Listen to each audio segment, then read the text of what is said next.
एक समकोण त्रिभुज ए बी सी में बी का मान 90 डिग्री है, ए बी का मान 4 सेमी है, बी सी का मान 3 सेमी है, तो ए सी की लंबाई क्या होगी।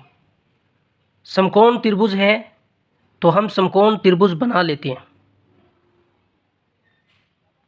ए बी और सी, जब दो भुजाएं लंबवत हो, एक दूसरे पर लंब हो, तो वहाँ पर बनने वाला कोण 90 डिग्री होता है।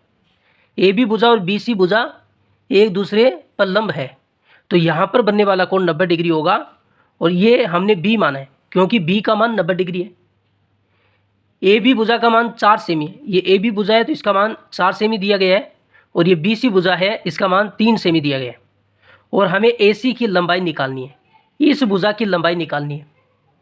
हम जानते हैं समकोण त्रिभुज में 90 डिग्री के सामने वाली भुजा कर्ण होती है। ये कोण 90 डिग्री है तो इसके सामने वाली भुजा ए सी, इसका मान कर्ण होगा, और कर्ण समकोण त्रिभुज की सबसे बड़ी भुजा भी होती है। अब दूसरा कोण हमें नहीं दिया गया, अगर दूसरा कोण थीटा दिया हुआ होता तो उसके सामने वाली भुजा लंब होती, लेकिन दूसरा कोण नहीं दिया गया है, तो इन दोनों में से किसी को भी लंब मान लो, किसी को भी आधार मान लो। तो हम बी सी भुजा को आधार मान लेते हैं और ए बी भुजा को हम लंब मान लेते हैं। समकोण त्रिभुज में एक प्रमेय लगती है, उस प्रमेय को कहते हैं पाइथागोरस प्रमेय। पाइथागोरस प्रमेय, पाइथागोरस प्रमेय क्या होती है। कर्ण का वर्ग बराबर लंब का वर्ग प्लस आधार का वर्ग। कर्ण का मान तो हमें निकालना है, ए सी भुजा का मान निकालना है, कर्ण का मान निकालना है, तो कर्ण का वर्ग तो यहीं रहने देंगे। लंब का मान कितना है, 4 सेमी, 4 सेमी, इसका वर्ग है तो वर्ग कर देंगे। आधार का मान कितना है, 3 सेमी, इसका वर्ग कर देंगे।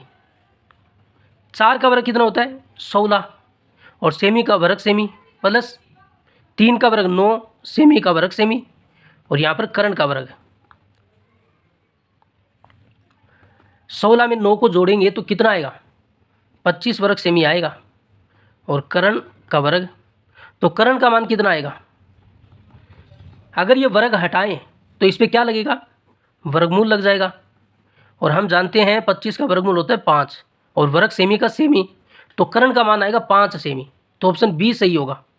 देखो ये सबसे बड़ी भुजा भी है, ये 3 4 5, कर्ण सबसे बड़ी भुजा भी होती है।